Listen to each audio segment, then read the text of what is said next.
I've learned that it's easy enough to put a video of yourself out there on the internet of you eating an orange or bashing away at a guitar or whatever.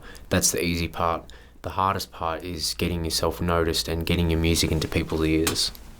I'm starting to realise that really it's not good enough anymore to be, it's just not good enough anymore to be either good at playing the guitar or, being able to sing.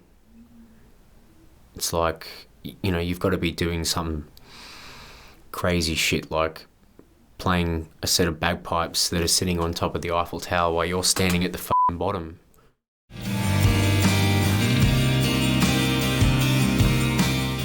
At face value, when you actually sit and listen to the lyrics, it's pretty straightforward. It's about a period of time in my life where I was just dealt a shit in hand and I couldn't find work. I had bills, I had rent to pay, and I really wanted a pack of cigarettes, so I just started going out and playing the guitar in the streets every day. In the song there's a part in one of the choruses that says, "And my fingers hurt like hell, I've still got this story to sell," which talks about how absolutely f***ed my fingers were from,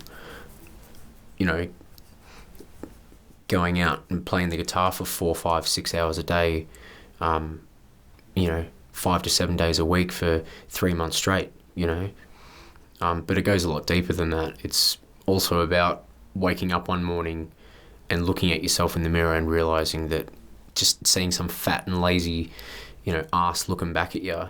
And, I hated myself, So I said goodbye. I don't ever want to see you again. And that's the day that I decided to make some pretty radical changes in myself.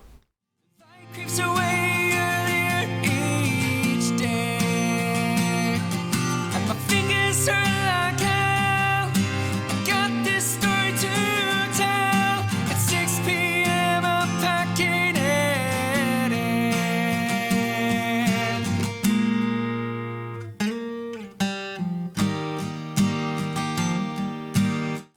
The guitar, always, for me.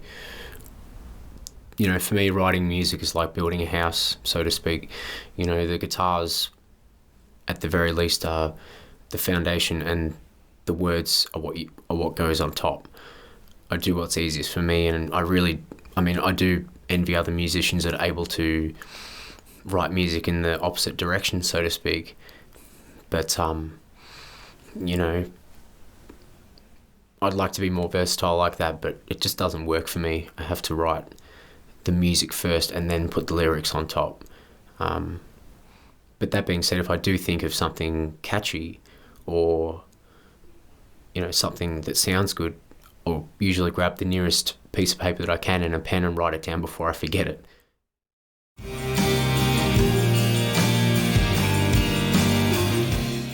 was pretty into skater punk. I had a lot of mates in high school that were into the same sort of stuff, so bands like Millencolin, which is a punk band from Sweden, I pretty much listened to them every day for 2 years straight. We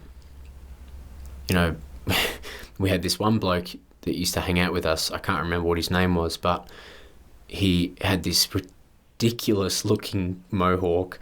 This thing was like 10 feet tall, and he used to gel it up with soap and hairspray. It was ridiculous, but it looked pretty cool. It was quite impressive, but as a result, he stunk of soap and hairspray.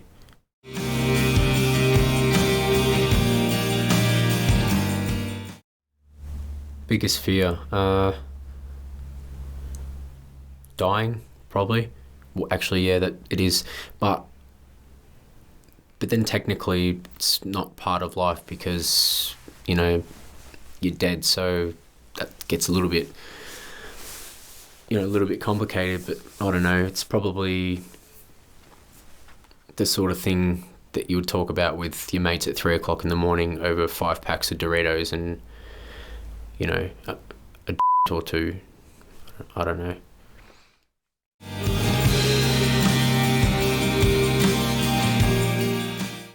Guitars, parkas, lasagna, beer, coffee, loud music, video games, new shoes,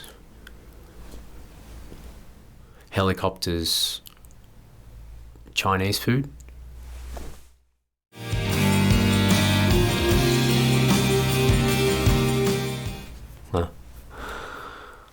Broken guitars, ripped parkas, bad lasagna, shit beer, changing guitar strings, but then again that kind of falls into, you know, like and dislike, because I hate doing it, but I love how it sounds after it's done. Because, I mean, it takes me, you know, I'm so bad at it, it takes me, you know, 6 months to change guitar strings. But I know if I get it done, my guitar's going to sound that much better.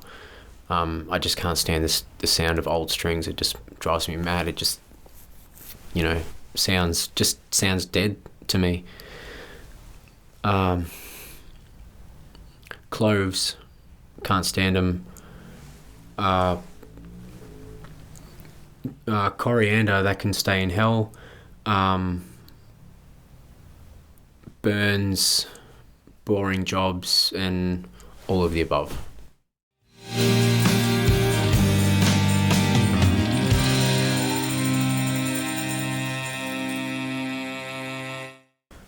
Looking forward to getting back into the studio, recording some new material. You know, had plans to go back into the studio a lot earlier than now, but the whole COVID-19 thing happened. And then, so myself, along with, you know, I'm sure millions of other people, had to put our plans on hold. So, you know, with the restrictions being lifted now, you know, can go back into the studio now because, hey, restrictions are lifted, you know. So yeah, looking forward to booking some live shows as well, and just getting back and just living like normal again, you know, whatever normal is. But yeah.